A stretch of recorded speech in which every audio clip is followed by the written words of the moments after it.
Buenos días a todas, a todos. Gracias por su presencia en este extraño lunes 4 de abril, por aquello de los cambios de horario que nunca sientan bien, sobre todo porque el de otoño-invierno es bastante más amable, que recuperamos nuestra hora de descanso. Entonces sí, son cambios muy raros.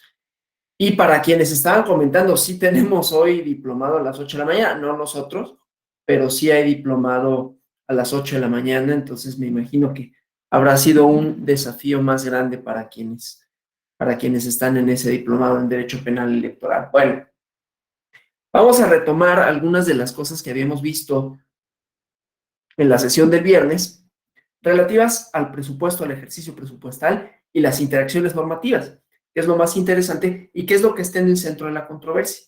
Pero hoy vamos a añadir un elemento adicional. Yo les había dicho que íbamos a analizar el caso Veracruz, pero estudiando el caso Ciudad de México me pareció más interesante porque se añade un elemento extra, que es la ley de austeridad, tanto la que se publicó en la Ciudad de México para la Ciudad de México, como, y ese es en lo que voy a detener un poquito, ahorita primero voy a hablar del marco constitucional para centrar bien la controversia, tanto local como federal. Luego veremos la controversia por sí misma, ¿no? Las interacciones entre ejecutivo, entre legislativo y los órganos electorales, el fundamento de su naturaleza jurídica como organismos públicos autónomos, sus facultades y todo lo relativo a su presupuesto, ¿no? Y ya habíamos visto algunos de los criterios del presupuesto, algunos de los elementos presupuestales, ¿no? ¿Qué es el presupuesto? ¿Para qué sirve? ¿Cuáles son sus elementos? Y bueno, esta parte que desde les había dicho, ¿no? Desde el día viernes, que es bastante más normativa para mí, y no sé para ustedes, pero para mí bastante, por lo tanto, bastante más aburrida que cuando se hablan de otros conceptos. Que claro que hablar de presupuesto y todo esto, pues ya nos remite a esferas un poquito menos, pues yo lo diría así, menos interesantes para mí que cuando hablamos de aspectos de políticas o política o de historia o de sistemas de partidos, etcétera, ¿no? Que son temas que a mí me agradan más que hablar de cuenta pública y de números y de ejercicio presupuestal. Pero bueno, en fin, entonces vamos primero que nada a la parte relativa a el marco constitucional, ¿no? Habíamos mencionado el artículo 116, fracción segunda de la Constitución Política de los Estados Unidos Mexicanos, en donde se establece la competencia de los congresos para aprobar el presupuesto. Ahí explícitamente habla de las remuneraciones. Ahorita vemos por qué saco el tema de las remuneraciones cuando veamos a grandes rasgos los elementos distintivos, los elementos característicos de la ley de austeridad. Y bueno, entonces decía, están por un lado las remuneraciones de los altos funcionarios, los límites que establece la propia Constitución para ello, que en el caso del INE ha sido materia de controversia, no me voy a meter, solo lo menciono. Pero también en el artículo 116, fracción segunda, de manera implícita, se dispone que quienes pueden reformar los presupuestos de egresos, son los representantes, son los congresos, ¿sí? Un entendimiento que no necesariamente ha sido respetado por la mayoría de las leyes de finanzas de las entidades federativas, que en contravención a esto han otorgado a los poderes ejecutivos locales esta potestad de modificar unilateralmente el presupuesto que aprueban los representantes populares. Y a veces no legalmente, pero de facto lo hacen, que es el caso que vimos en Veracruz, ¿no? Vimos cómo se estableció la controversia a partir de justamente que en el caso veracruzano, el Consejo General del organismo público local aprobaba un proyecto de presupuesto. Vimos cuáles eran los elementos de los proyectos de presupuesto, ¿no? A mediano plazo, a corto plazo, los planes, las funciones que tienen los OPLES, las funciones constitucionales que tienen señaladas, que vimos que eran numerosas, y entonces con base en esas se establecen las partes presupuestales. Y lo que sucedió en 2016 en Veracruz fue que en vez de remitir ese proyecto presupuestal para que se le hicieran los cambios adecuados por parte de la legislatura, el gobernador realizó un recorte presupuestal de casi 500 millones de pesos para que después fuese aprobado, y la controversia fue esa, ¿no? Lo que resolvió la sala fue que el gobernador no tenía esa facultad para modificar, para hacer esa modificación, sino que le competía a la legislatura, y que en todo caso se remitiera el presupuesto tal y cual había sido formulado por el OPLE, y que fuera en todo caso el Congreso. Aquí el problema es que estamos hablando de facultades, ¿no? Es decir, en cumplimiento a dicha sentencia, no estoy diciendo que eso haya sucedido de esa forma, pero finalmente, en cumplimiento a dicha sentencia, pues el gobernador puede hacerlo, pues los poderes ejecutivos pueden hacerlo, pero en el elemento político, ¿no?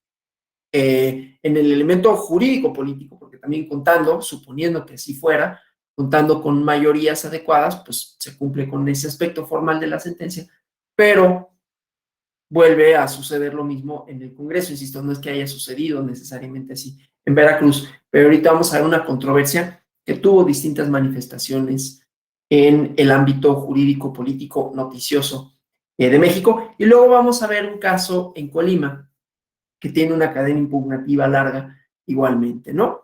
Entonces, bueno, decía pues esta facultad implícita de que quienes puedan reformar los presupuestos sean únicamente los congresos, aunque haya algunas leyes de las entidades que hayan dispuesto que el presupuesto puede modificarse por parte del Ejecutivo local, ¿no? Lo cual contravendría esta interpretación del artículo 116, fracción segunda constitucional. Vamos a ver esa parte implícita antes de avanzar este, para que la veamos, ¿no? Para ver cómo está formulada en ese sentido. Permítanme, nada más les comparto la pantalla del artículo 116, porque les dije, es una facultad implícita, ¿no? O sea, vamos a ver cómo está señalada y por qué se puede, en todo caso, derivar de la existencia de esa facultad de parte de las entidades federativas, o por parte o por qué, cuál ha sido la razón de ser de establecer ¿cómo se llama? Estas modificaciones que le otorgan poderes no necesariamente constitucionales a los titulares de los ejecutivos federales, ¿no? Entonces, déjenme, nada más, aquí está. Entonces, aquí vamos a ver la fracción segunda. Déjenme.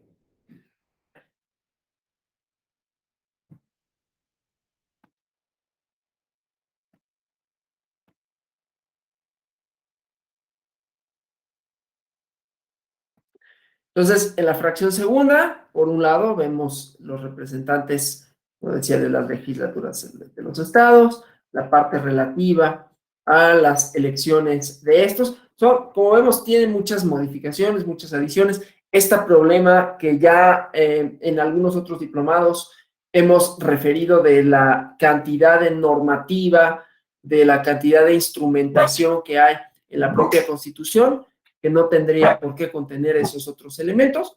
Pero bueno, entonces, primero que nada, esta parte de los presupuestos, ¿no? Primero, a ver, corresponde a las legislaturas de los estados la aprobación anual del presupuesto, ¿sí? Y las remuneraciones, con las bases que se señalan en el 127. Los poderes de los estados, los organismos con autonomía reconocida en sus constituciones locales. Ahorita vemos la autonomía, cómo la reconoce, y que de ahí se deriva la naturaleza jurídica de del propio OPLE, en el caso de la Ciudad de México. Incluir en sus proyectos de presupuesto, esto que habíamos dicho, ¿no? Ellos formulan un proyecto de presupuesto que después, por conducto en el caso de Veracruz, ahorita vamos, ¿qué sucede en el caso de la Ciudad de México? Por conducto del Ejecutivo local, se hace llegar al Congreso, ¿no? Incluir tabuladores desglosados, remuneraciones, por un lado, ¿sí? Las remuneraciones, y decía, esto es importante para el caso de la interacción que hay con la ley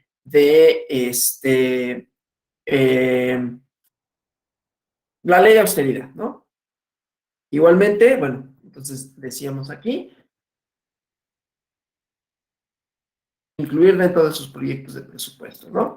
Las legislaturas, dice, contarán con estatales. Bueno, aquí la parte siguiente de los presupuestos, que es la fiscalización, ¿no? Entonces, como vemos, aquí lo que establece propiamente es, en esta primera parte, el presupuesto de egresos correspondiente, ¿sí? La aprobación anual del presupuesto de egresos, y luego, en esta siguiente, la parte de los proyectos de presupuesto, en donde tiene que ver con las remuneraciones, ¿sí? Entonces, como decía, se trata de una facultad implícita. No se dice propiamente que sea facultad exclusiva de las legislaturas, pero sí cuando se refiere a que son estos quienes aprueban el presupuesto anual. ¿Sí? Entonces, de esta manera es que hemos visto, tanto legislativamente como de facto, esta facultad no implícita que se les ha otorgado o no, pero que han ejercido algunos titulares de los poderes, ¿no? Lo vimos específicamente con el caso de Veracruz, que es uno de los elementos, ¿no? Bueno, entonces, esa parte decía, por un lado, la idea de de que, de acuerdo con estos artículos, ¿no? Los organismos con autonomía reconocida incluyen los tabuladores de los servidores públicos y la facultad que se le da a las entidades, perdón, a la representación para que apruebe el presupuesto y haga las modificaciones. Luego, en el artículo 46, apartado A de la Constitución, vamos a aparece ahí la naturaleza jurídica de las entidades, de los organismos públicos autónomos, ¿no? Entonces, vamos a la Constitución de la Ciudad de México, que decía, es el caso que nos ocupa ahorita, ¿no? Para irlo analizando. Entonces, déjenme nada más. Aquí tenemos el artículo correspondiente y esta parte, ¿no? El carácter que se le da, pero como vemos, lo importante es la naturaleza jurídica que tienen los organismos autónomos, ¿no? Tienen un carácter, primero, especializado e imparcial. En términos técnico-políticos, es lo que ha significado un modelo democrático, ¿no? En donde a la parte política del Estado se le han quitado algunas atribuciones, se le han quitado algunas funciones, entre ellas la electoral. Y entonces, por un lado, la idea de la autonomía, ¿no? Personalidad jurídica y patrimonio propios. La autonomía técnica y de gestión, cosa que veíamos la importancia que tiene para el caso de los organismos constitucionales autónomos, la autonomía tanto técnica como de gestión, y cómo en ese sentido podía resultar una vulneración a la autonomía justamente cuando se vulneraran los principios, o bueno, se vulneraran cuestiones relativas a su presupuesto, que podía convertirse en un mecanismo justamente de presión, ¿no? Bueno, autonomía de gestión, capacidad para decidir sobre cómo ejerce su presupuesto, para determinar su organización interna y, bueno, ¿cuáles son? Y aquí los enuncia de manera, supongo, limitativa, cuáles son los órganos, ¿no? Y ahí vemos, entre otros, a el Instituto Electoral de la Ciudad de México. Entonces, bueno, esa parte constitucional en donde se le reconoce la autonomía. Ahora, insisto, dijimos, hoy va a ser una clase eminentemente normativa, con los problemas que eso tiene relativos a que es más pesado, ¿no? Vámonos a los artículos 50, fracción 8 y 9 del Código de Procedimientos de Instituciones y Procedimientos Electorales de la Ciudad de México para ver facultades del Consejo Electoral, de manera tal que vamos a ir armando, ¿no? Cómo se aprueba el presupuesto, con fundamento en qué. Primero dijimos ya la Constitución Política de los Estados Unidos Mexicanos, la Constitución de la Ciudad de México que les reconoce la autonomía y en ejercicio de esa autonomía presentan proyecto de presupuesto, ¿sí? Entonces, al presentar proyecto de presupuesto, vamos a tener ya la interacción, como vimos en el caso de Veracruz, que funciona de manera similar, ¿no? El Consejo General tiene sus atribuciones, entre ellas formular un proyecto de presupuesto que lo turna al gobernador, que no tendría que ser de modificaciones, sino que es por medio de este que se lleva al Congreso para que se discuta, se apruebe, se modifique, etcétera, ¿no? Entonces, bueno, vamos aquí para ver también algunas de las fechas que resultan siempre importantes con relación a las aprobaciones presupuestales, ¿no? Entonces, vamos al Código de Instituciones y Procedimientos Electorales de la Ciudad de México, en donde nos marca esta cuestión, ¿no? Entonces, aquí vemos, déjenme ver si está editando, sí. Entonces, aquí vemos en las fracciones 8 y 9 de este código, tiene por un lado, e insisto, son facultades del Consejo General. Bien, vamos acá al principio del artículo, no, para que vean. Atribuciones del Consejo General, del Consejo General del Instituto Electoral de la Ciudad de México, ¿no? 8. Al último día de octubre de cada año, el presupuesto de egresos y su programa operativo, ¿no? Que obviamente tiene una relación, una y otra guardan una relación estrecha, ¿no?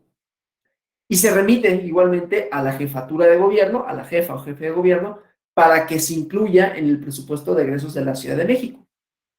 Entonces, otra vez, un caso análogo a Veracruz, se aprueba el proyecto por parte del Consejo General y lo remite a la jefatura de gobierno para que lo incluya en el presupuesto de egresos y puede solicitar recursos financieros que le permitan cumplir con las funciones delegadas por el Instituto Nacional, que como sabemos, ¿no? Tienen esta facultad de delegación. Lo vimos también en cuanto hacía a la naturaleza jurídica, al fundamento constitucional de los organismos constitucionales autónomos, propiamente de los organismos electorales, que tenían, entre otras, entre las facultades señaladas, ¿no? Entre otras, decía, las que en el artículo 41, en la base tercera, que vimos el día viernes, ¿no?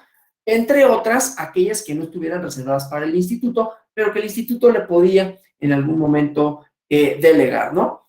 Y por otro lado, igualmente, ajuste hasta enero de cada año, ¿no? O sea, se manda el presupuesto, pero también se puede hacer un ajuste en enero, ¿sí? Al presupuesto de egresos, al programa operativo anual, esto mismo, ¿no? ¿Qué significa la instrumentación finalmente de ese ejercicio presupuestario? Y obviamente, igualmente, se le presenta a la Junta Administrativa una propuesta de ajuste presupuestal por medio del presidente, ¿no? Esto porque es importante, porque justamente ahorita, más adelante, vamos a ver una interacción de ese tipo, ¿no? Una cuestión relativa a, primero, la aprobación presupuestal, pero luego una solicitud de ampliación presupuestal, ¿sí? Entonces eso, digamos, en parte es como la base de la controversia que tenemos aquí, ¿no? Pero se añade un siguiente elemento, ¿sí? Ahorita vamos a verlo, ¿no? El artículo 32, permítanme tantito nada más. ¿No? El artículo 32.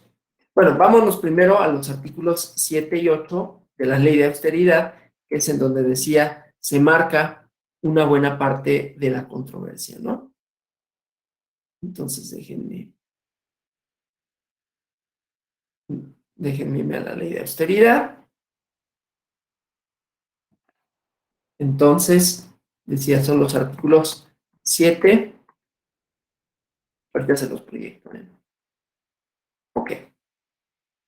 Entonces, aquí, como decía, como elemento adicional de la controversia, la ley de austeridad. O sea, ya no nada más facultades, etcétera, ¿no? Sino esta parte.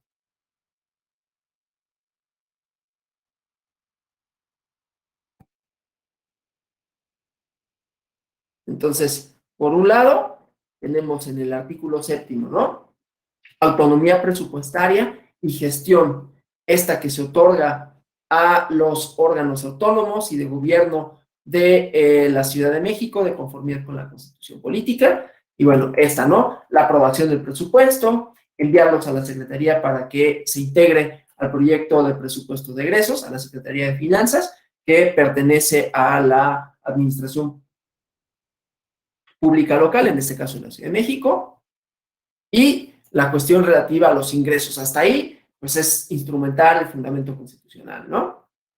Obviamente, igualmente aquí el manejo, la administración de los presupuestos, las normas, ¿no? Calendarios presupuestales, eso ya lo vimos, ¿no? En el propio artículo, artículo el 50, fracciones 8 y 9 del Código de Instituciones y Procedimientos Electorales para la Ciudad de México, que se establece octubre para el proyecto de presupuesto que se remite a la Secretaría, enero para efectos de la ampliación presupuestal, ¿sí? Pero igualmente se tienen que comunicar el 20 de enero del ejercicio fiscal que corresponda, ¿sí? Y esta parte relativa a las adecuaciones en la siguiente fracción, ¿sí?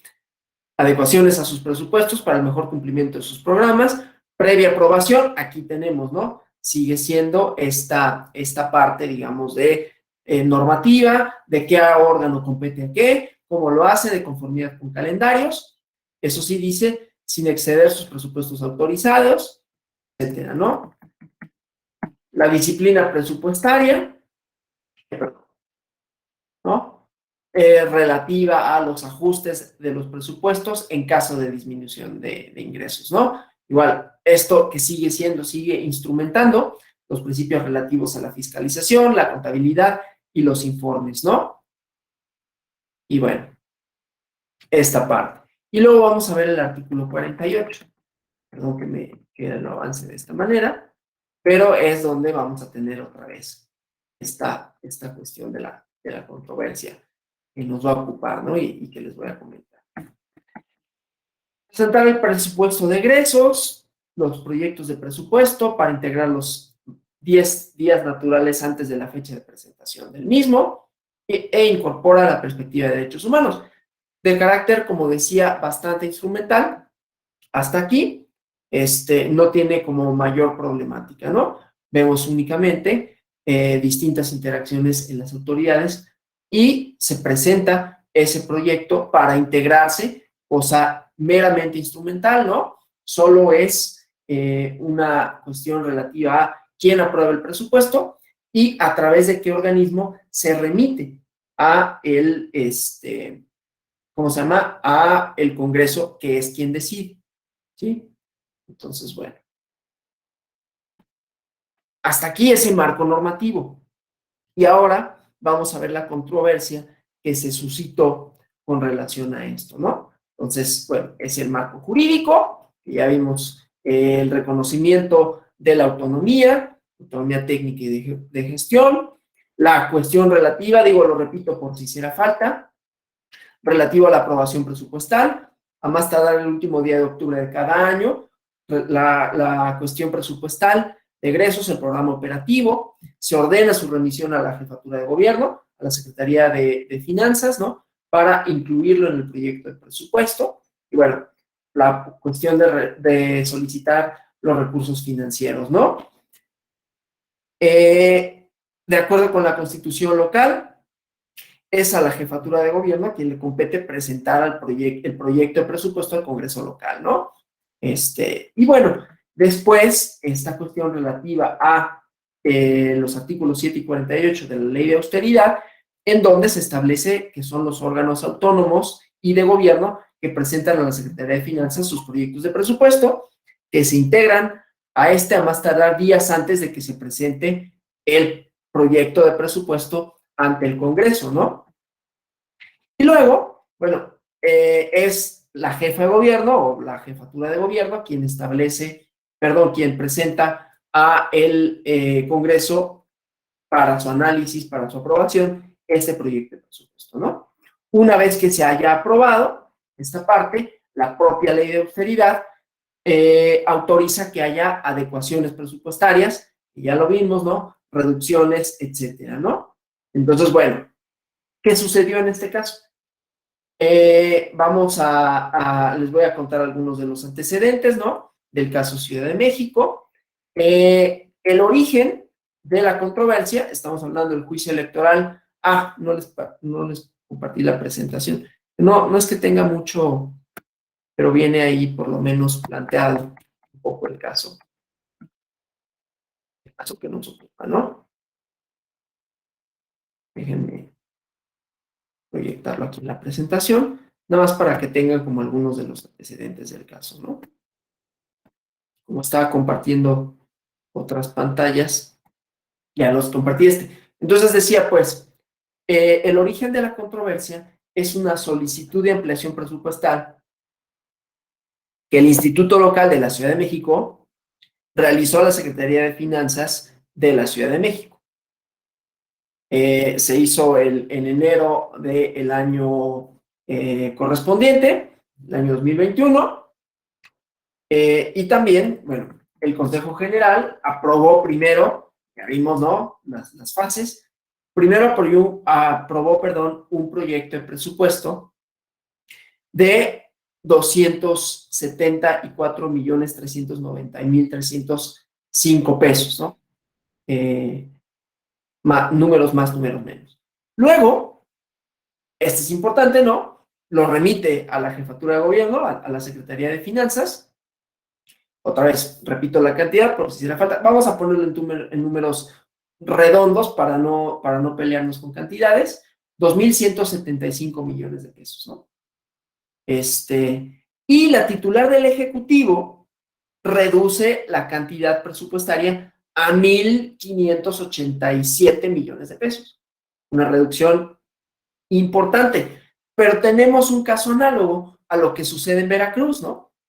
Y ese es el centro de la controversia, aunque también fundado en la idea de la autonomía técnica de gestión, ¿no? Ya habíamos visto el componente político el día viernes, y ahorita me voy a referir a la ley de austeridad, que es uno de los elementos que ya vimos se mencionan aquí, ¿no? Y que tienen que ver con ese tipo de interacción. Entonces, bueno, la titular del Ejecutivo de la Ciudad de México reduce de 2,175 millones de pesos a 1,587, ¿no? Igual, más o menos 500 millones de pesos en números redondos, ¿no? Entonces, bueno, se publica en la Gaceta Oficial el decreto que aprueba el presupuesto por esa cantidad, la que había propuesto la Jefatura de Gobierno, 1,587 millones de pesos. La cantidad es otra, pero vamos a cerrarla en números redondos, ¿no? Y entonces, ¿qué reclama? Por un lado, la omisión de la ampliación presupuestal y la modificación, la reducción de su presupuesto de egresos para ese ejercicio fiscal, el 2021, y las consecuencias que tiene por parte de la jefa de gobierno, el Congreso local, porque hay una violación, aducen una violación al procedimiento de donde deriva el presupuesto de egresos para la Ciudad de México. ¿Sí? Primero se van al tribunal local. Y entonces, el instituto local informa al tribunal, durante la sustanciación del procedimiento, que la Secretaría de Finanzas había otorgado una ampliación líquida de recursos por un poco más, bueno, por 80 millones de pesos, ¿sí? Y 20 millones, decía, y el fundamento era que, si bien originalmente la cantidad pendiente de pago por este concepto de no ampliación presupuestal era de alrededor de 590 millones de pesos, decía, ya no requiere esa cantidad, sino únicamente de 120 millones de pesos para el pago de las prerrogativas a los partidos políticos con registro local. Otro elemento, no menor, ¿sí?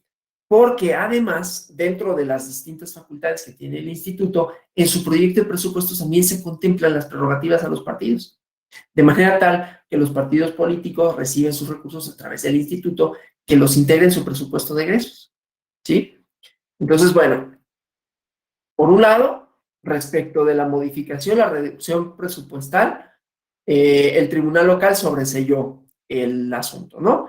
Y declaró que tenía fundamento, que era cierta la omisión de la Secretaría de Finanzas en otorgar respuesta a la ampliación presupuestal. Bueno, entonces, vimos pues, hubo una aprobación del presupuesto del Instituto Electoral de la Ciudad de México, se aprueba el programa operativo, se presenta el proyecto, se publica el presupuesto de egresos, Y luego, la solicitud de ampliación presupuestal. Permítanme, tengo que contestar aquí. Es de tecnologías. Un cambio de un password, pero hay que contestar. Bueno, entonces, ya decía, hay una solicitud de ampliación presupuestal por una cantidad.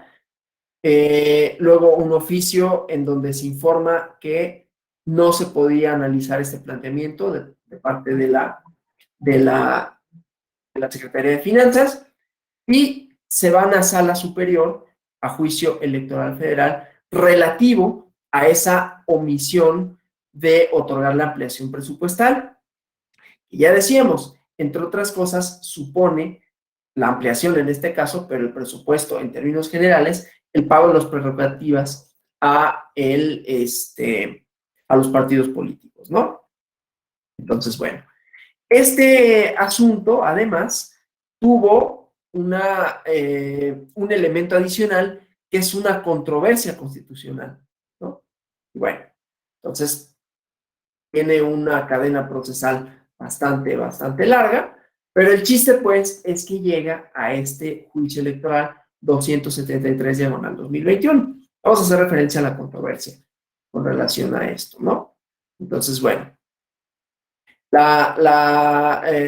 ¿cómo se llama? Los elementos normativos, que ya habíamos dicho, cuáles son, ¿sí? Y cuáles son las controversias, ¿no? El sobreseimiento del medio de impugnación relativa a las violaciones al procedimiento, del cual deriva el presupuesto de egresos 2021, porque la modificación, la reducción presupuestaria que se atribuye a la jefa de gobierno local es uno de los elementos, ¿no? Si tiene o no atribuciones y si esas atribuciones están de acuerdo o no con la Constitución, ¿no? Entonces, el tribunal local lo que resuelve en ese sentido es que la jefa de gobierno presentó el presupuesto modificado con la reducción que se establece, ¿no? Y que se controvierte en un momento específico y que fue aprobada por el Congreso de la Unión, pero se impugna hasta abril y dice, de abril de 2021, y dice, eso por un lado es extemporáneo, ¿sí? Dice, porque la afectación al instituto local se materializa en el momento en que la jefa de gobierno presenta el presupuesto con un monto menor. Eso hubiera sido el momento procesal para impugnarlo, ¿no? Cuestiones relativas a los tiempos, pero que tienen efectos presupuestales. Luego el tribunal local revoca el oficio en donde dice es fundado respecto a la omisión que se le atribuye a la Secretaría de Finanzas relativa a la ampliación presupuestal. Y determina, primero, que la Secretaría de Finanzas aplica de manera indebida un artículo en donde determina, bueno, es el artículo transitorio 16º del decreto del presupuesto de egresos, que vimos, ¿no? Como elemento normativo, los presupuestos de egresos en su carácter legislativo solo sirven para el año en el que se decreta, en el que se realiza, ¿no? Y decía, se inaplicó indebidamente la cuestión relativa a la ampliación presupuestal porque no tomó en consideración que esta norma establecía que el análisis de tal solicitud se podía hacer dentro de un plazo mayor de 3 meses al que establecía, no cuando concluía el plazo, sino dentro del mismo, ¿no? Entonces, la ampliación presupuestal se analiza de acuerdo con el transitorio relativo en el primer trimestre del ejercicio fiscal. Es decir, que la Secretaría concluyó que tendría que entenderse de que el procedimiento se tendría que haber efectuado entre el 1 de enero y el último día de marzo. Pero dice acá, sin que se haya dispuesto una fecha concreta o cierta para talos efectos, de manera tal que no era conducente que la Secretaría de Finanzas entendiera que analizaría esa petición a partir del 1 de abril. Dice, además no pasó por alto el hecho de que en esa fecha, en que el tribunal resolvió, tal plazo había fenecido y entonces no podía tomarse como una razón válida para dejar de atender la solicitud. Igual estimó que la Secretaría de Finanzas no había atendido de manera debida la pretensión de contar con mayores recursos con lo cual había una vulneración a la autonomía presupuestaria y a la independencia. Y que además, con fundamento en ese decreto, que señala que el instituto podía solicitar una ampliación presupuestal, pero ese decreto, ese precepto, no impedía que el instituto realizara la solicitud. Entonces, si el transitorio, que era materia de la controversia, establece que la ampliación de recursos para el instituto puede ser planteado, deberá ser planteado por la Secretaría en función de sus necesidades, la Secretaría transgrede, eso es lo que se establece, ¿no? En el juicio. Transgrede los principios de autonomía e independencia del órgano local electoral porque superita su decisión al otorgamiento de los recursos para su correcto financiamiento, ¿no? Y entonces se traduce en una negativa, ¿no? Entonces, bueno, esto relativo a las finalidades constitucionales y legales que tienen los organismos. Y además, obviamente, la importancia de la autonomía, que está implícita o que viene relacionada, que se encuentra implícita con la capacidad presupuestal, la capacidad para establecer la forma en que se distribuye su presupuesto, ¿no? Y esto, lo habíamos visto el viernes, supone la no intervención de otro poder público de manera preponderante o decisivo en las atribuciones que tienen para lograr ese fin. Y bueno, el tribunal local, en este caso, consideró que esta omisión de analizar debidamente la petición de recibir más recursos, que decíamos, ¿no? Tenemos dos controversias que están ambas circunscritas en la idea de la independencia y el funcionamiento, ¿no? Por un lado, la ampliación presupuestal y la no respuesta por parte de la Secretaría de Finanzas, y por otro lado, si la jefa de gobierno, en el caso de la Ciudad de México, tenía atribuciones o no para realizar estas adecuaciones, modificaciones al presupuesto, ¿no? Entonces, bueno, se revoca el oficio por parte del Tribunal Electoral Local, se ordena que se emita una nueva respuesta fundada y motivada, en donde, por un lado, se tuvieran en cuenta las necesidades, las obligaciones constitucionales y legales del instituto local, el monto, que habíamos dicho, 588 mil millones de pesos, perdón, 588 millones de pesos, me confundo con los miles, ¿no? Pero, y por otro lado, que el instituto decía que ya no requería una cantidad análoga, sino de 120 millones de pesos para el pago de las prerrogativas, ¿sí? O sea, el recorte presupuestal que había sufrido en un primer momento, se pidió una ampliación presupuestal, no hubo una respuesta debida, y cuando se hace esa solicitud de ampliación, se dice que solo se requieren, por un lado, 80 millones de pesos y luego 20 millones de pesos por medio de otro oficio, ¿no? Para, como decía, cumplir con las ideas, con las cuestiones relativas a las prerrogativas, ¿no? Y se le da un plazo a la autoridad local, ¿no? Para responder, ¿no? Entonces, con esa sentencia o a partir de esa sentencia, el instituto promueve un juicio electoral ante la sala superior. Y dice, por un lado, el tribunal responsable no fue exhaustivo porque, por un lado, sobresee por extemporáneo esta parte relativa a la reducción presupuestaria que se aprobó, perdón, en el decreto correspondiente, ¿no? Dice, pero a ver, dicha normativa, en sus artículos transitorios, establece una condición suspensiva, que es la obligación de que el gobierno capitalino entregue ampliaciones presupuestales al instituto en el primer trimestre de 2021. Entonces, el tribunal local, de acuerdo con la impugnación, parte de una premisa inexacta, ¿no? Porque analiza separadamente, aislada, la reducción del presupuesto y la omisión de ampliación, cuando la solicitud de ampliación presupuestal no tenía que desvincularse de la reducción del presupuesto, porque estaban conjuntas una con la otra, ¿no? Y ambas obligaciones en materia presupuestaria nacen del mismo decreto, ¿no?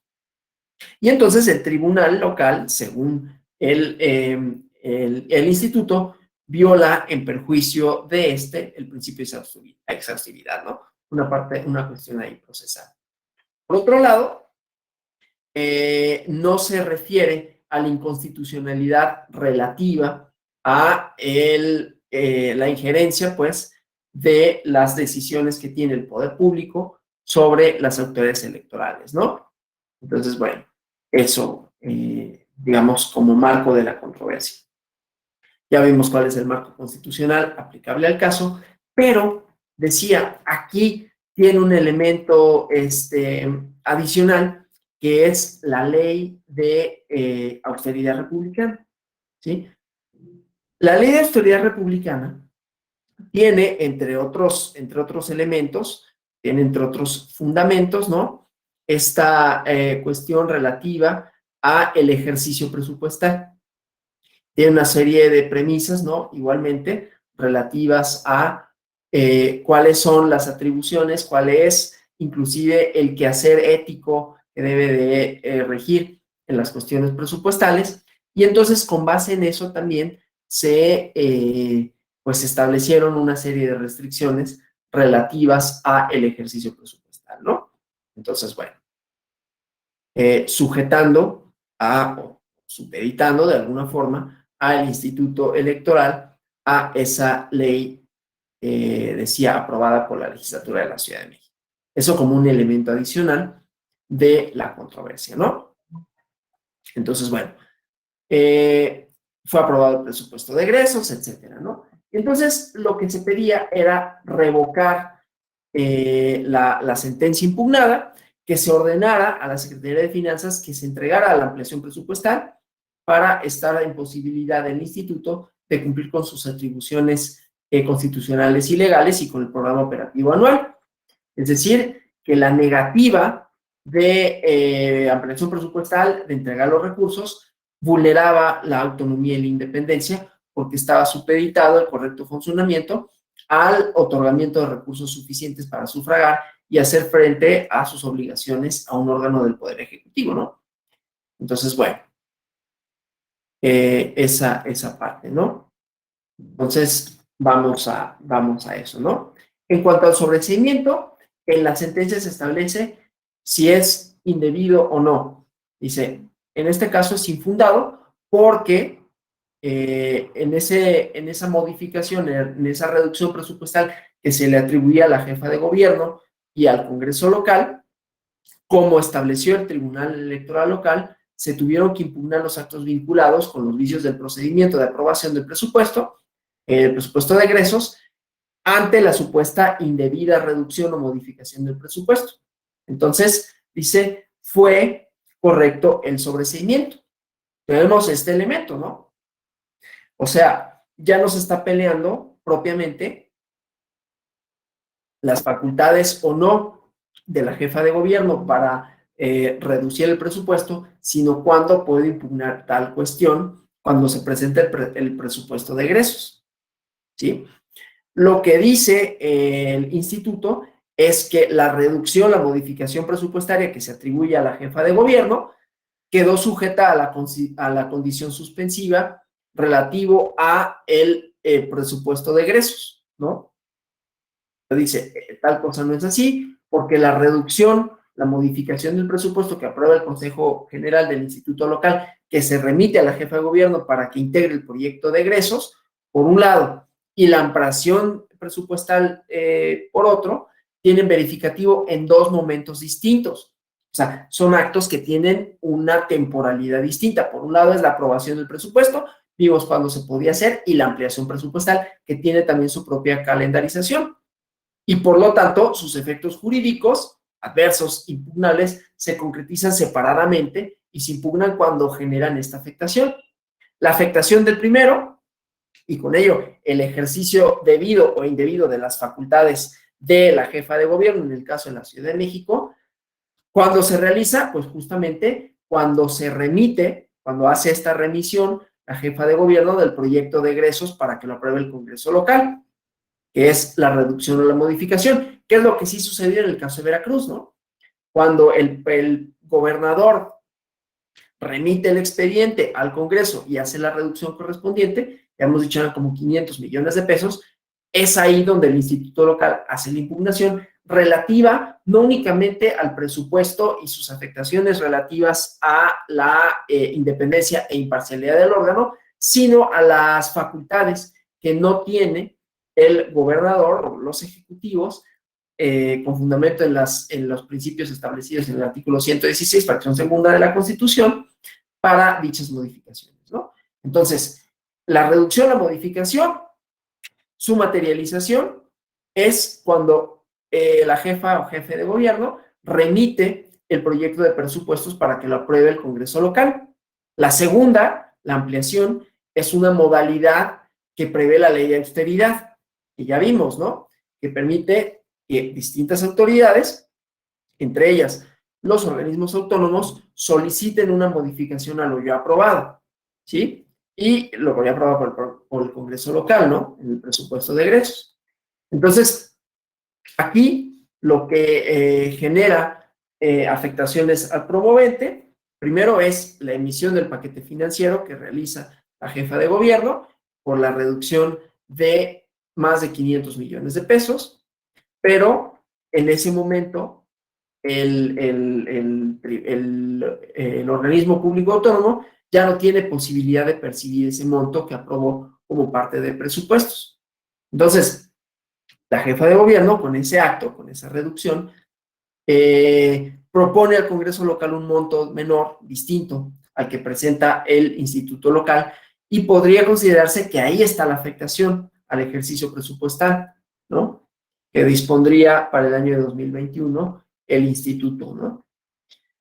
Ahora, tampoco se puede conceder, como dice en la sentencia relativa a las pretensiones del promovente, que esta posible ampliación presupuestal que prevé el artículo 16º transitorio del decreto se concretizara en los términos en que pretende el instituto a modalidad de generación suspensiva, es decir, suspensiva. O sea, que el monto que le redujo la jefa de gobierno de un poco más de 587 millones de pesos.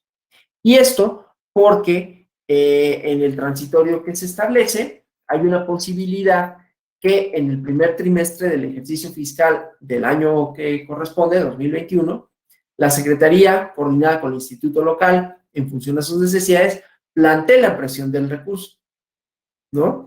Pero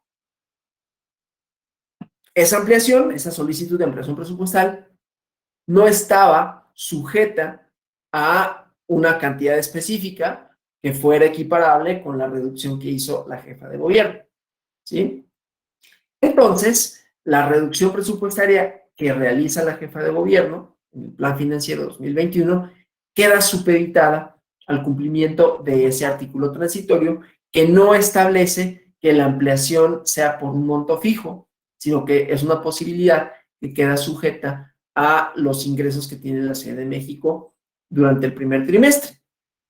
Entonces, el monto restante, digamos, el monto restante del presupuesto, no fue supeditado a la ampliación presupuestal, ¿sí? Sino en todo caso, hay un monto de presupuesto cierto y definitivo, y respecto de ese se puede plantear una ampliación. No sé si me explique con esto, pero la controversia se suscita, por un lado, en qué momento se puede impugnar la atribución o no, que tenga o no la jefa de gobierno para hacer reducciones presupuestales. Eso no se impugnó, dijo el instituto, porque estaba supeditado a un segundo momento que es la ampliación presupuestal. Y la ampliación presupuestal la solicita con relación al monto que le fue reducido. De manera tal que dice, cuando ya no me lo otorgan, entonces es cuando nace mi impugnación para ambos actos. Y aquí lo que le dicen en la sala es, no sucede de esa manera, porque la reducción presupuestal por sí misma se verifica en un momento específico y te causa un probable daño a tu autonomía, al ejercicio de tus funciones. Pero la ampliación presupuestal, de conformidad con la ley de austeridad y de conformidad con los propios códigos de la Ciudad de México, no dicen que esa ampliación presupuestal esté supeditada al recorte presupuestal que te hizo la jefa de gobierno en su momento. De manera tal que son dos actos aislados, son dos actos separados, y en todo caso se tendrían que impugnar en el momento que le corresponde a cada uno, y la ampliación presupuestal tampoco tiene un monto fijo, cierto y definitivo, ¿sí? Es decir, la ampliación presupuestal, luego escucho ruido, sí. Luego no sé si es la alerta sísmica o no, pero creo que no.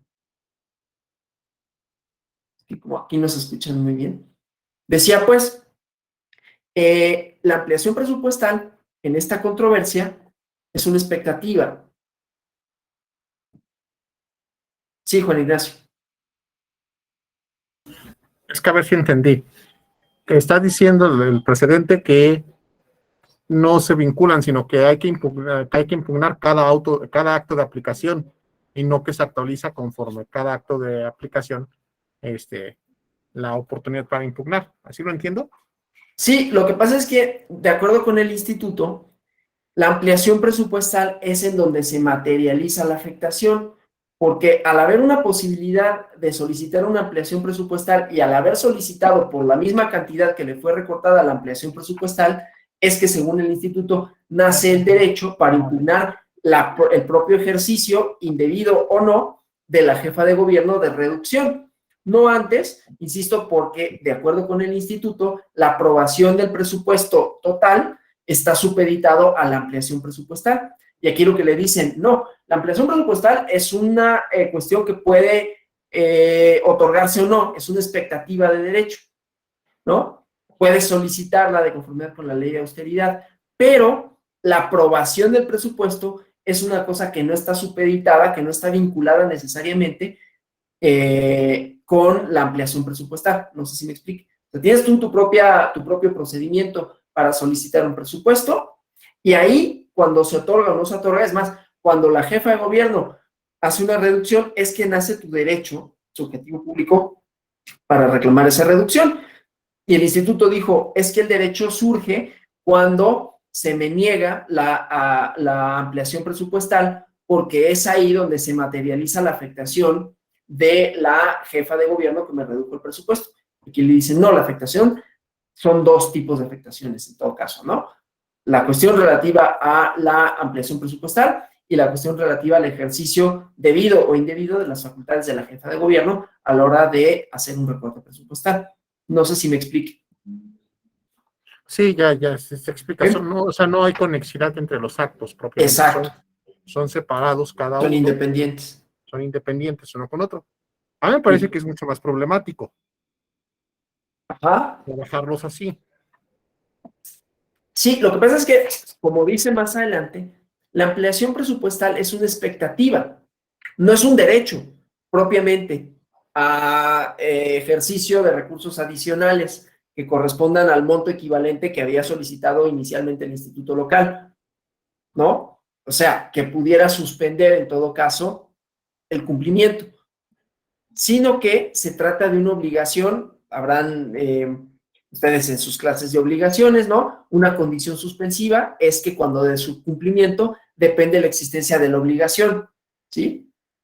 Entonces, este caso no resulta así, ¿no? No es una obligación condicional, o sea, que la existencia o la resolución dependen de un acontecimiento futuro e incierto, la condición suspensiva del presupuesto, sino que aquí no está supeditado a eso, ¿sí? Sino que produce efectos por sí mismo, ¿sí?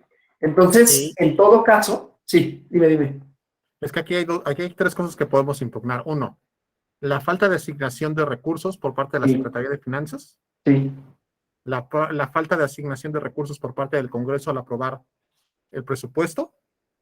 Y finalmente, la falta de asignación de recursos mediante la ampliación presupuestal. Son tres Sí, aspectos. ahora, aquí la parte importante es quiénes tienen facultades y quiénes no tienen, porque finalmente si el Congreso aprueba una reducción presupuestal, aunque eso merma tus recursos, eso por sí mismo, pues es un ejercicio de facultades y de atribuciones, es el elemento político que habíamos visto en su momento. Aquí la cosa es la intervención de otros órganos del poder público, como es el caso de la jefatura de gobierno. En el caso sí se actualizó esa aparente vulneración con relación al ejercicio de facultades que tiene o no. El chiste es cuándo nace mi derecho para impugnarlo. Y la controversia es que el instituto dice, es que nace mi derecho para impugnarlo cuando se materializa su reducción. ¿Cuándo se materializa su reducción? Cuando en ejercicio de la posibilidad de una ampliación presupuestal no se me asignan esos recursos.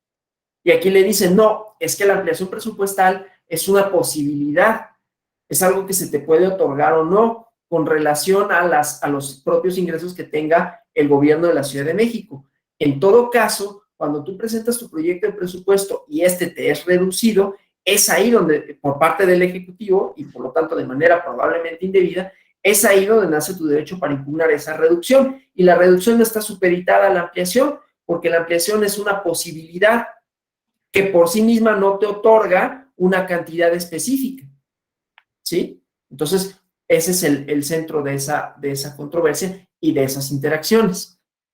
En todo caso, el instituto tendría que haber impugnado el decreto, la falta de alguna disposición que estableciera el monto de la posible ampliación al que tenía derecho, porque de este no se desprende que tendría que ser esa cantidad que había pedido. Entonces, si la jefa de gobierno remite el presupuesto aprobado por el Consejo General en el plazo correspondiente, cuando se publique el presupuesto de egresos es cuando se debe de impugnar cualquiera de estos actos dentro del plazo correspondiente, ¿no? 4 días para el caso de los juicios electorales, a partir de que se emite, pero presenta la demanda hasta abril porque pensaba que había una condición suspensiva, ¿no? Que esto tiene efectos hasta que suceda esto otro, de manera que confunde el tipo de obligación, ¿no?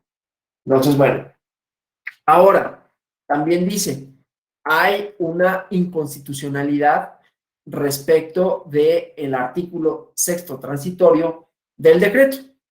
Dice, y lo cual resulta infundado, ¿no? Primero, porque el tribunal local analiza la vulneración de la Secretaría de Finanzas respecto a la autonomía e independencia, y porque la colaboración de ese órgano es en la lógica en la que prevé su intervención en los actos vinculados con el presupuesto, y porque, dice, no hay inconstitucionalidad al mismo tiempo que se pretende que se otorgue una ampliación presupuestaria, porque entonces es contradictorio una cosa con la otra, algo que no puede ser al mismo tiempo, no puede ser y no ser al mismo tiempo, ¿no?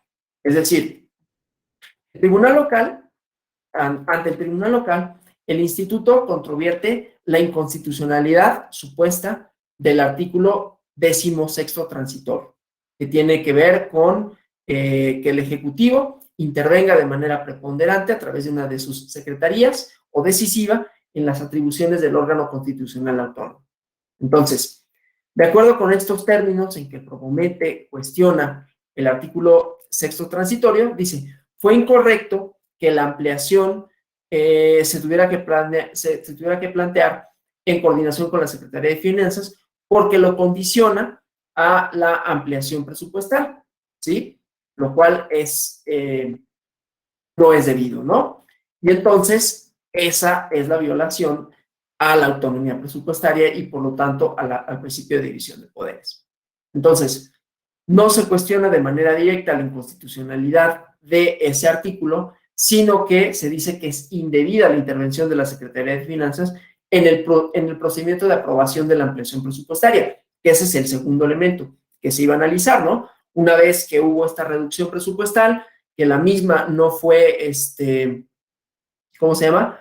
No fue impugnada, porque supuestamente el instituto decía, no, pues es que me tengo que esperar a que haya una ampliación presupuestal que yo voy a solicitar por la cantidad que me fue reducida, la reduce la Secretaría de Finanzas y dice, no tendría que haber intervenido la Secretaría de Finanzas y con ello hay una violación al principio de división de poderes, a la autonomía, ¿no? Entonces, bueno, el tribunal local, cuando contesta, pues sí dice que hubo una intervención de la Secretaría de Finanzas, pero que era válida conforme a la normativa local, pero que tenía que exponer las razones por las cuales no se otorgaba la ampliación presupuestal.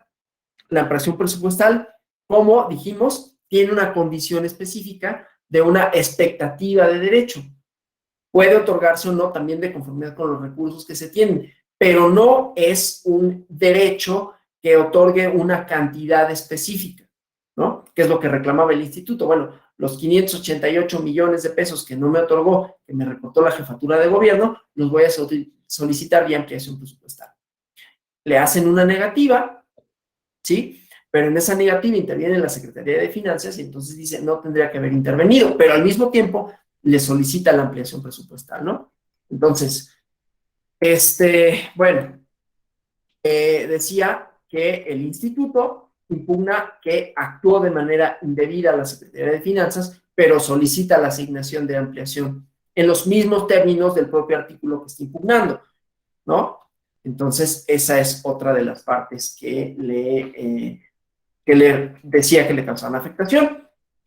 El tribunal local, cuando responde a esto, le dice que la Secretaría de Finanzas, por un lado, efectivamente, no atendió debidamente la pretensión de la ampliación presupuestal y con ello contar con mayores recursos para el proceso electoral, que ello efectivamente vulnera la autonomía presupuestal, la independencia del instituto local en el ejercicio de sus funciones como órgano electoral, pero también dice que aunque el transitorio décimo sexto, en donde dice que es la Secretaría en coordinación con el instituto local el que atendiendo esas necesidades plantearía la ampliación de recursos, ese precepto no impide que el instituto lleve a cabo la solicitud de manera directa, como sucedió, y entonces en el transitorio se establece que la ampliación de recursos para el instituto tiene que ser planteado por la Secretaría en función de sus necesidades y que es justamente con este actuar que la Secretaría transgrede si hay una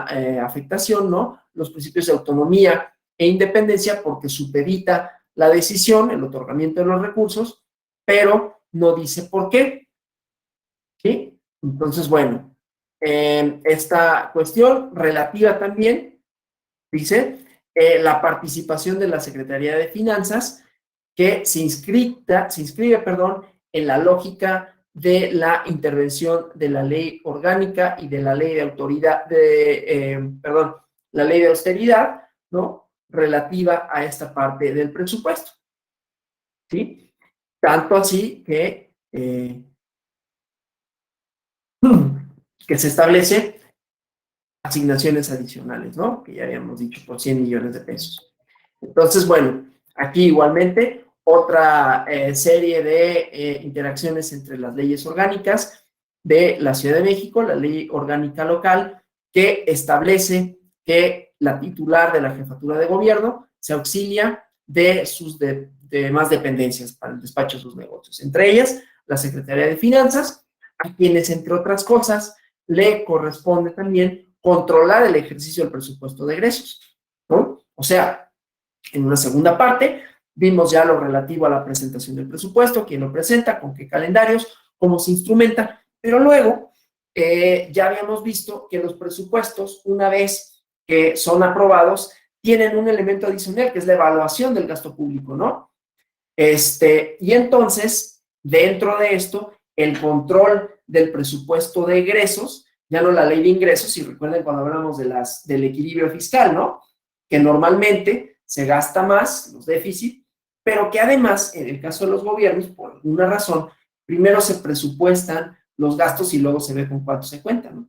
Entonces, eso obviamente resulta, digamos, difícil, ¿no? Ahora, en la propia ley de austeridad, vamos a la ley de austeridad para que la vean, ¿no? El artículo 7º, fracción primera de la ley de austeridad. Déjenme nada más regresarme a esta para que veamos, o sea, esta misma ley fundamenta la cuestión relativa a las ampliaciones presupuestales, pero que también le da atribuciones a la propia Secretaría de Finanzas, ¿no? Entonces, déjenme compartírselas aquí.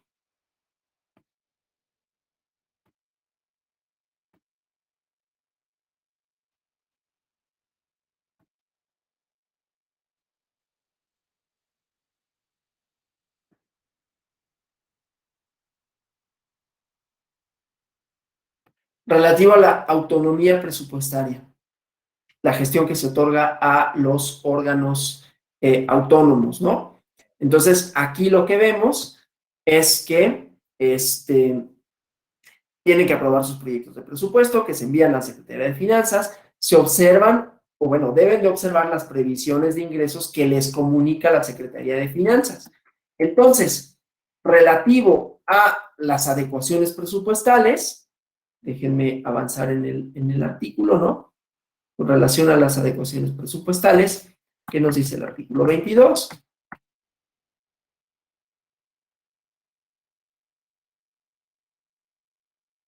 Tenemos el artículo 22.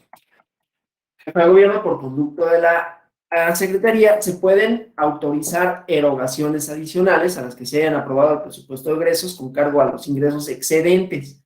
Obviamente los ingresos excedentes son una posibilidad, no un hecho. Y estos excedentes se destinan a, dice, aquellas que los generen, ¿no? Las ampliaciones presupuestales que a través de la Secretaría autoriza el jefe de gobierno son para estos fines, ¿no? Dice, no podrán reorientarse a proyectos distintos para los que fueron aprobados.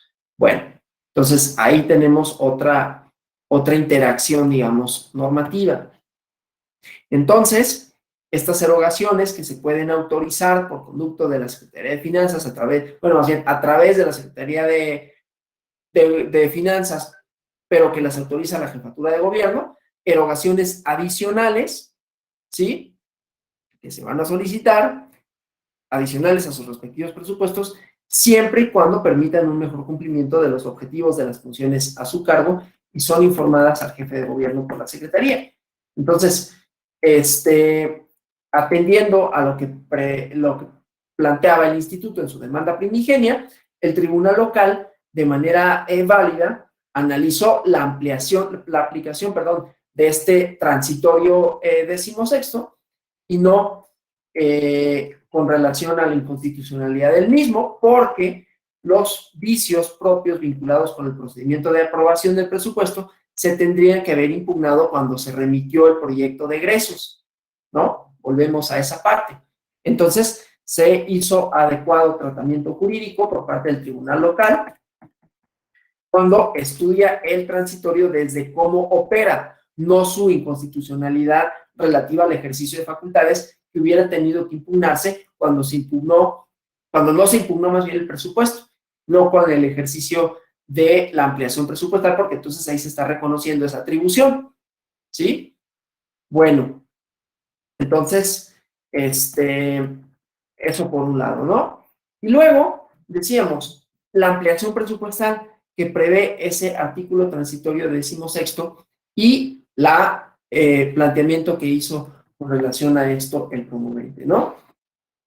Tampoco es fundado porque la resolución del tribunal, que ya habíamos dicho, nada más le dice, da las razones para tu negativa, dice, se refiere de manera indistinta a la negativa, a la omisión de cumplir en los términos que prevé el decreto, ¿no?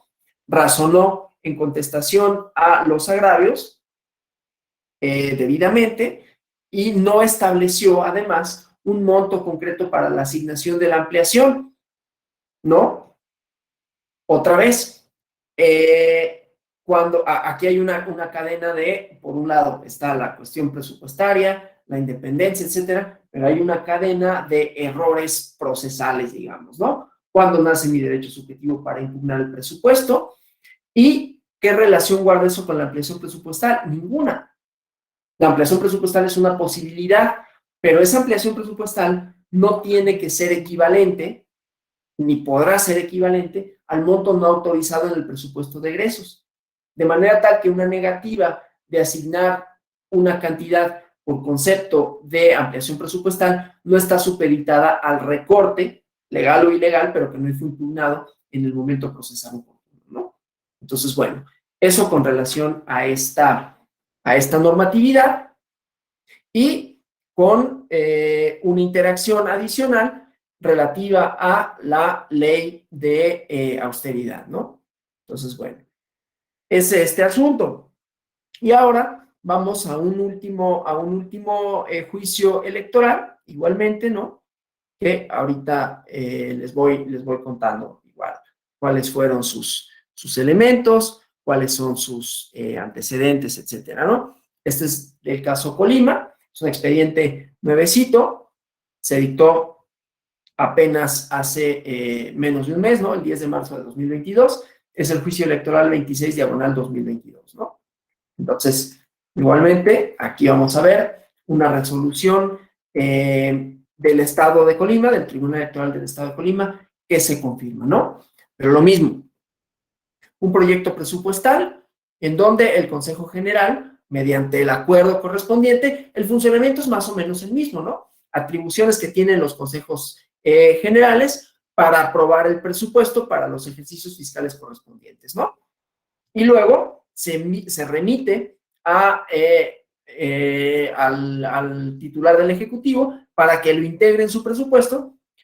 Aquí la controversia y el fundamento constitucional es, de acuerdo con el 116, fracción segunda de la Constitución, no podría ni legal ni jurídicamente, bueno, ni jurídicamente ni de facto, el titular del Ejecutivo hacer recortes presupuestales. Si los hiciere en ese momento, en cuando si se aprueba en esos términos el decreto con los recortes realizados por un órgano que no es competente para ello, se publica ese decreto, empieza a surtir efectos y entonces se tiene el derecho subjetivo público de acudir ante juicio electoral para impugnar ese presupuesto, ¿sí? Por parte del instituto como órgano constitucional autónomo.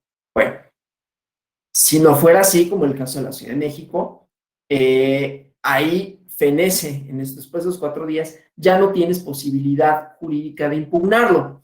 En el caso de la Ciudad de México, la ley de austeridad prevé estas ampliaciones presupuestales que no están supeditadas al presupuesto. Son cuestiones que no se sigue una de la otra, ¿no? Porque en todo caso la ampliación presupuestal es un derecho, una expectativa de un derecho que nace a partir de que hay excedentes de recursos, ¿sí? Y ahí hay otra interacción con las autoridades administrativas. Bueno, entonces en este caso, igualmente es el Consejo General quien aprueba un proyecto de presupuesto y su proyecto de presupuesto era en números redondos 83 millones de pesos, ¿no? Después hay una controversia respecto, ¿no? El secretario ejecutivo aquí del Consejo Municipal, ¿no? Consejos Generales y luego el Consejo Municipal controvierte ese acuerdo con la aprobación presupuestal, ¿sí? Y se radica con un juicio electoral. El tribunal local, ahorita vemos los elementos, ¿no? Aquí nada más tenemos el Consejo General del Estado, aprueba un presupuesto y quien lo impugna es el Consejo Municipal, ¿sí? El secretario ejecutivo del Consejo Municipal. Y bueno, el Tribunal Electoral Local dicta sentencia, ordena modificar este acuerdo para que en el concepto, recordemos que en los presupuestos se tienen que incluir, entre otras cosas, y eso viene desde la Constitución, ¿no? Las percepciones, y que se tiene que desglosar en el presupuesto, ¿no? Y se tiene que integrar, entonces, en este acuerdo, en donde se aprueba el presupuesto, bueno, el proyecto de presupuesto, no el presupuesto como tal, ¿no? Este se somete a consideración del Congreso para que integre los sueldos del secretario ejecutivo del Instituto Nacional de Colima con las prestaciones para los demás trabajadores, ¿no? Entonces, en un acuerdo, por propio incumplimiento, ¿no? Del propio Consejo General, modifica este acuerdo, ¿no? En cumplimiento a la sentencia. Esta modificación no afecta al monto que se había aprobado del presupuesto de egresos. Entonces, se publica en el periódico oficial de la entidad federativa que corresponde el decreto de aprobación de presupuesto de egresos y se le asigna al instituto local 50 millones de pesos. Vamos a decir, tenemos 51 millones de pesos, ¿no? Este monto lo había establecido el titular del Ejecutivo local en el proyecto de la ley de egresos. La controversia sigue siendo la misma. La pregunta sigue siendo la misma. ¿Pueden o no? Yo les había adelantado en una interpretación del artículo 116, fracción segunda, no, pero pueden o no los titulares de los ejecutivos referirse o afectar a los presupuestos de los órganos públicos electorales. La respuesta es no, pero también cuándo se puede impugnar, como en el caso de la Ciudad de México, si es susceptible o no de las ampliaciones presupuestales que prevén algunas de las leyes de austeridad republicana, y ya dijimos que tampoco, ¿no? Bueno, entonces se le asigna ese presupuesto, pero insisto, este monto, esta asignación presupuestal, y aquí es a diferencia de lo que sucede en la Ciudad de México, ¿no? En México igualmente interviene la jefa de gobierno, se publica el decreto y no es sino hasta que hay una negativa de la ampliación presupuestal que se impugna. Aquí, en cambio, el decreto entra en vigor y entonces se impugna, ¿sí? Se promueve un juicio electoral ante el Tribunal Electoral Local para controvertir ese decreto en donde se materializa la reducción presupuestal. ¿Por qué no antes? Porque igualmente el titular del Poder Ejecutivo lo que presenta es un proyecto de presupuesto que después es analizado y aprobado por el Congreso. Cuando se aprueba es cuando tiene los efectos de ley correspondientes y es cuando le causa la afectación, en todo caso, al órgano electoral, ¿no? Entonces, bueno, se promueve el juicio electoral y se dicta sentencia en este juicio, ¿no? Se ordena al Congreso que en ejercicio de sus atribuciones, algo parecido a lo que sucede en Veracruz, ¿no? Que quien ejerza las atribuciones, analice, discuta y emite una determinación fundada y motivada sobre esta propuesta de asignación de recursos al instituto local, según el presupuesto que la propia autoridad electoral le envió. Es decir, que no hay una intervención del titular del Ejecutivo, ¿no? O sea, que el Ejecutivo cuando remite un monto distinto no tendría por qué hacerlo, sino que en todo caso tendría que enviarlo en los mismos términos en los que lo envía el instituto para que el Congreso sea quien lo discuta. Y bueno, se vincula en esta sentencia el titular del Ejecutivo para ejecutar, valga la redundancia, la determinación presupuestal que al efecto adopte el Congreso a través de su organismo, que es la Secretaría de Planeación y Finanzas, ¿no? Bueno, entonces, el instituto local, en contra de esa sentencia, en donde se dice que en todo caso es el Congreso el que tendría que pronunciarse, impugnan esa sentencia, ¿sí?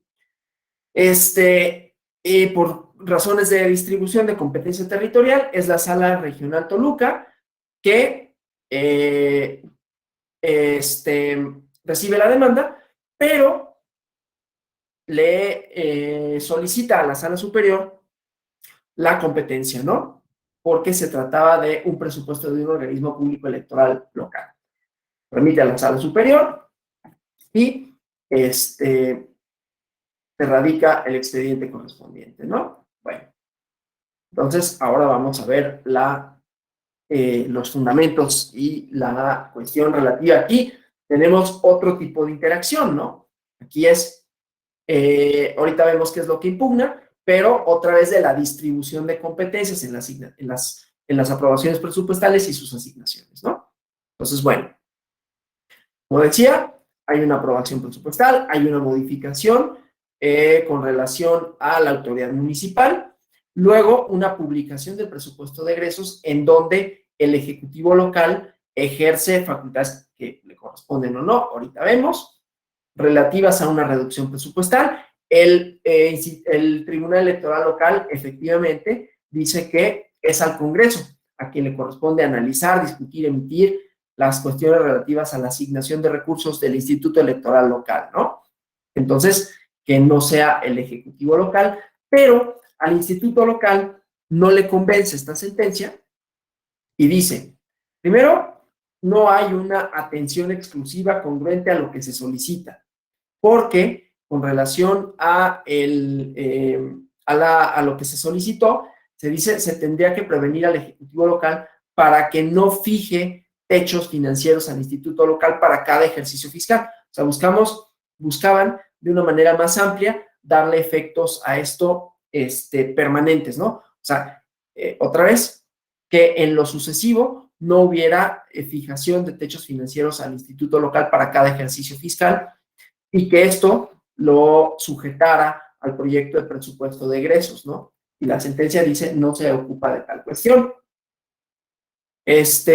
Luego, tampoco observa en el decreto impugnado, dice, el Congreso fija el presupuesto de egresos para 2022, pero la asignación la hace separando dos conceptos distintos de los recursos aprobados. Uno al gasto operativo y otro financiamiento público ordinario de los partidos políticos, ¿no?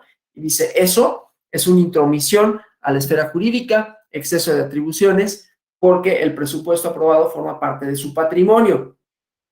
Otra cuestión a resolver, ¿no? Si el presupuesto, ya dijimos que tenían patrimonio propio, como órganos constitucionales autónomos, que tienen esta autonomía de gestión, autonomía técnica, autonomía en el ejercicio de sus recursos, pero que estos están supeditados pues, a aprobación del Congreso, ¿no? Entonces, son los montos aprobados para el financiamiento ordinario de los partidos políticos, parte del patrimonio, sí o no, ¿no?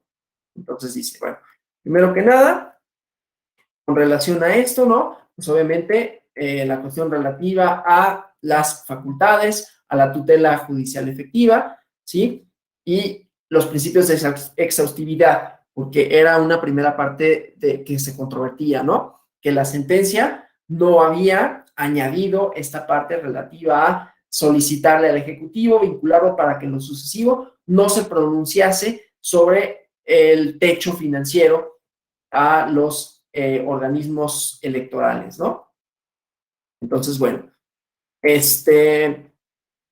decía, la negativa a conceder la totalidad, bueno, en la primera sentencia impugnada, había una negativa a conceder la totalidad de lo previsto en el proyecto de presupuesto, y esto violaba los principios de certeza, de legalidad, y con ello se afectaba la autonomía financiera, presupuestal, técnica, ¿no? Que le causaba agravio que el Congreso no analizara de manera exhaustiva el proyecto de presupuesto y que indebidamente el Poder Ejecutivo le fijaba techos financieros y modificaba el monto solicitado. ¿Qué resolvió el tribunal? Era parcialmente fundado. Primero, efectivamente, el órgano público electoral le atribuye la disminución del presupuesto de egresos al Congreso local y en su informe circunstanciado el Congreso local dice, no disminuimos, se aprobó la iniciativa que remitió el Ejecutivo Estatal. Ahora, esta fue distinta a lo que había proyectado el Instituto Electoral Local. Entonces, ¿no? De acuerdo con el Tribunal Electoral, no tenía fundamento normativo señalar que negar el monto total de lo proyectado por el instituto sea violatorio de la autonomía financiera, ¿no?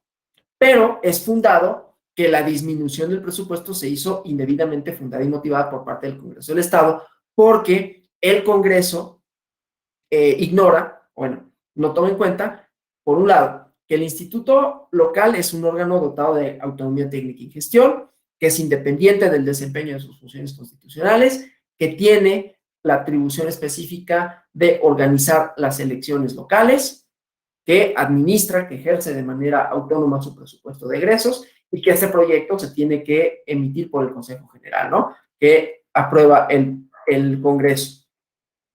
El Ejecutivo, por su parte, el Ejecutivo local, incluye en el paquete presupuestal el proyecto de presupuesto que formule el instituto, lo remite para su análisis conjunto, para su aprobación a la legislatura y no puede realizar modificaciones, porque si las hace un control de cuestiones presupuestarias que excede su ámbito de aplicaciones.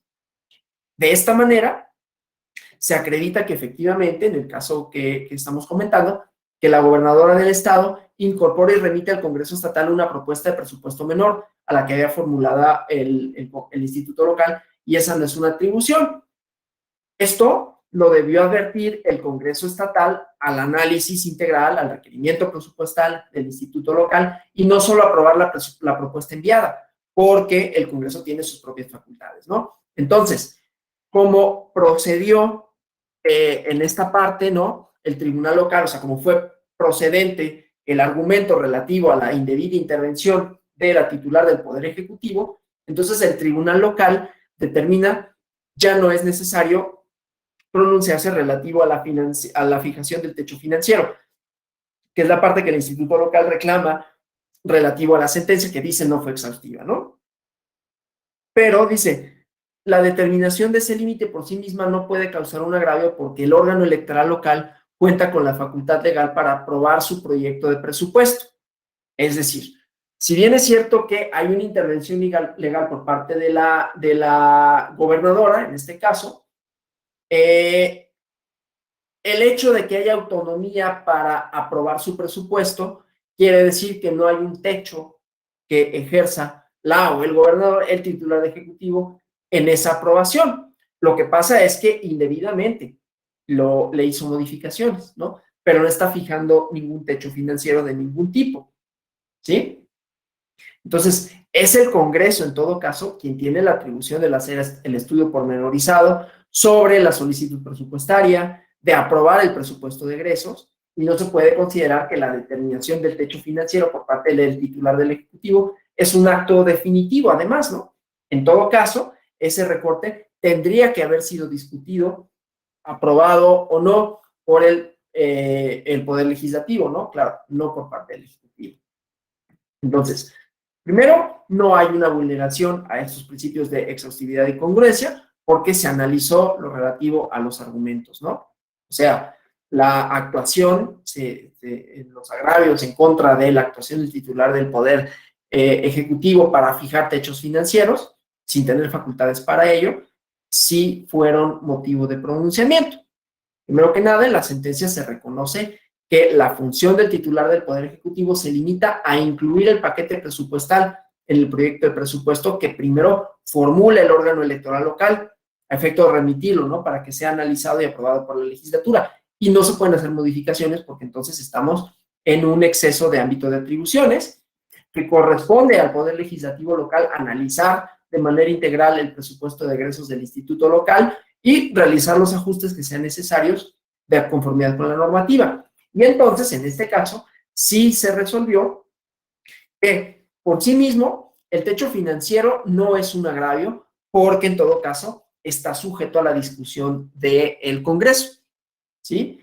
Eso sí, es competencia del Congreso hacer el estudio pormenorizado de la procedencia de los recursos. Y entonces, en concepto del tribunal local, este oficio de fijación del techo financiero no es un acto definitivo, ¿no? Por eso no se podía atender la otra cuestión. Pero sí se atendió lo relativo a la fijación del techo financiero por parte de la titular del Poder Ejecutivo, ¿no? O sea, sí se dijo que efectivamente trascendía su esfera jurídica y que era contrario a la legalidad, ¿no?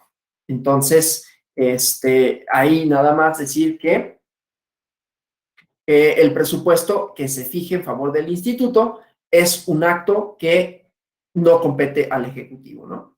No contempla la modificación. Que como vemos, en los tres casos que hemos analizado, Veracruz, Ciudad de México y Colima, la controversia es la misma, ¿no? No es tanto si el Congreso puede o no, porque el Congreso tiene la facultad de aprobar los presupuestos.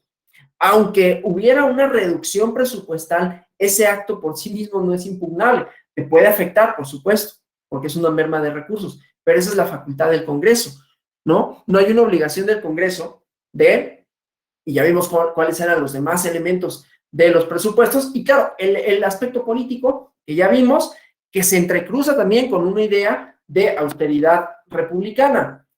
No voy a decir nada respecto a el ejercicio de esto, respecto a las interacciones entre partidos políticos, institutos electorales locales. Ya lo había comentado Juan Ignacio, no depende necesariamente de las siglas partidistas, pero sí depende de momentos políticos en donde se tiene una idea, a veces excesiva, a veces equivocada, de que es demasiada cara a la función electoral. También me refería a ello, ¿no? Había o hay posturas de quienes dicen, pues es que tener órganos democráticos con esta complejidad, vimos cuáles eran todas las atribuciones de los OPLES, ¿no? Relativas al material electoral, relativas a asignar los recursos a los partidos políticos, a la capacitación, bueno, todo lo que ustedes ya saben que hacen los organismos públicos electorales locales y el propio INE, que supone la devengación de recursos, ¿no?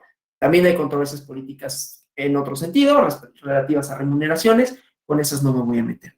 El chiste, pues, es que aún los recortes presupuestales, si estos están amparados en las facultades del Congreso, pueden ser lesivos para el ejercicio de las facultades, pero no son ilegales. Aquí la ilegalidad reside en la intervención que hacen los ejecutivos en estos tres casos relativos a las modificaciones presupuestales que después son aprobadas por los gobiernos, ¿no? Perdón, por los congresos, ¿sí? Y ahí vimos algunos de los elementos, inclusive procesales, de, bueno, entonces, en todo caso, ¿cuándo puedo impugnarlos o no? Bueno, entonces, decía, el tribunal lo que establece no es legal la atribución que ejerce la gobernadora a la hora de hacer recortes presupuestales, pero esto genera un daño hasta que hay un acto posterior, que es el que le compete al Congreso, discutir, analizar, ¿no? hacer todo lo relativo al ejercicio presupuestal, aprobarlo. Claro, lo aprueba y el propio Congreso dice en los términos en que lo había mandado la gobernadora que había hecho una reducción. Esa es la parte que es ilegal y entonces le solicita al Congreso. No, fundamenta y motiva por qué esa reducción presupuestal. Y con relativo al techo financiero, el tribunal local dice, esta prevención que tendría que hacérsele al titular del Ejecutivo de abstenerse a fijar un techo presupuestal para cada ejercicio fiscal, dice, lo que pasa es que no es un acto vinculante formalmente para la aprobación del presupuesto, ¿no? Es un acto potestativo que carece de efectos jurídicos.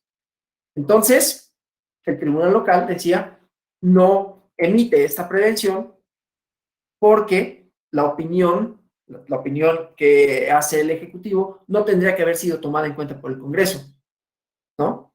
En todo caso, ¿no? Bueno, entonces, igual, lo relativo a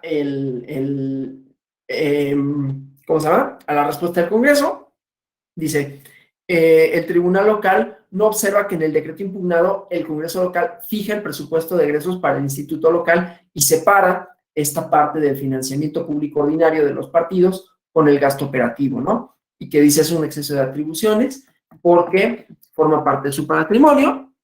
Y aquí se dice, esta es una argumentación que no fue planteada en la instancia local, se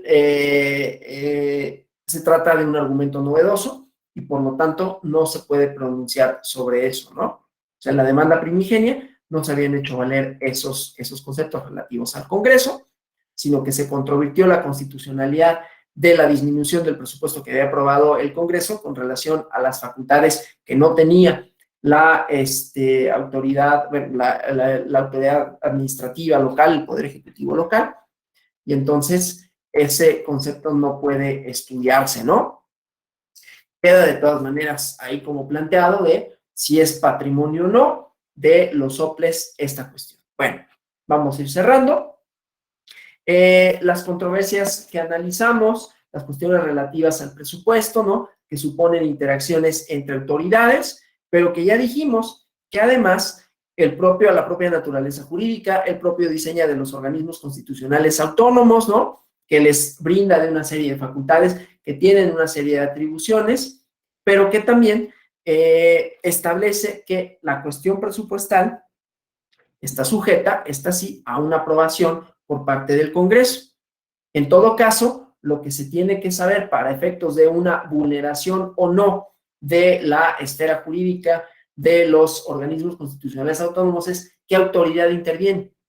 Y lo que vimos, la constante es que ha habido ejercicio de facultades indebidas por parte de los titulares de los ejecutivos, siendo que ahí sí podría contravenirse ese principio de independencia y de imparcialidad, porque el titular del Ejecutivo, de alguna manera, ¿no?, deriva de las elecciones que organizan los propios institutos. Es ahí donde tenemos la tensión y la fricción.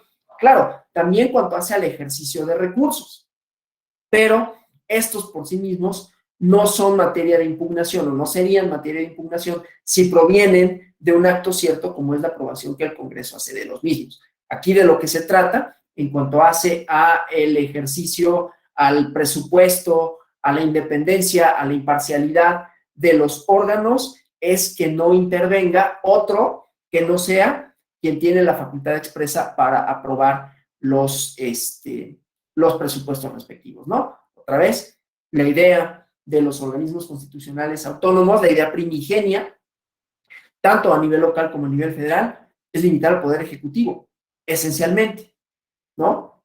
La idea que nace, o sea, ustedes saben bien cuál es la genealogía del Instituto Nacional Electoral y cómo después eso se fue pasando también en las autoridades locales, es que la función electoral residía en el Ejecutivo, ¿no? Era parte de la Secretaría de Gobernación, la Comisión Electoral. Entonces, en realidad, en casi todos los ámbitos, o en todos los ámbitos de diseño del Estado, como lo tenemos, los órganos constitucionales autónomos a quien limitan en su ejercicio, y ese es otro debate de qué esferas deben de estar y cuáles no deben de estar, no está resuelto, ¿no? pero qué esferas deben o no deben estar por parte del Ejecutivo en cuanto a sus funciones, ¿no? Pero las comisiones reguladoras, etcétera, los distintos organismos constitucionales autónomos, a quien deben delimitar, o la idea es que limiten, que le quiten poder al Ejecutivo, ¿sí? Y entonces cuando este se entromete, vamos a decirlo de otra manera, lo voy a frasear diferente, cuando ejerce facultades que no le son propias en detrimento de esos organismos, entonces tenemos una vulneración. El presupuesto por sí mismo, la aprobación que se haga no es lo que vulnera, aunque termine vulnerando, ¿no? Los recortes presupuestales siempre van a suponer una merma en las facultades, en las capacidades, en la toma de decisiones. Pero de lo que se trata es que este no es un mecanismo de presión política, sino que en todo caso esté supeditado a los congresos. Hay otros elementos que uno puede decir, pues sí, pero es que los congresos son mayoritarios o no, pero finalmente la composición de estos proviene de las propias urnas, ¿no? Si tiene mayoría o no el partido en el gobierno, pues eso será una consecuencia del voto popular y no de la acción propia de los ejecutivos. Claro, no soy ingenuo, eso no quiere decir que no pueda haber una cierta misma línea, ¿no? Lo cual, bueno, pues son efectos igualmente del voto popular, ¿no? Bueno, pues eso, con relación a estos asuntos, con las cuestiones procesales, por si hiciera falta, vamos a decir el medio de defensa, en todo caso, el medio de defensa idóneo para los casos de los presupuestos públicos es el juicio electoral, tanto en lo local como en lo federal, una vez que hay una resolución por parte del Tribunal Electoral local, ¿no? ¿Hasta aquí alguna duda, alguna pregunta?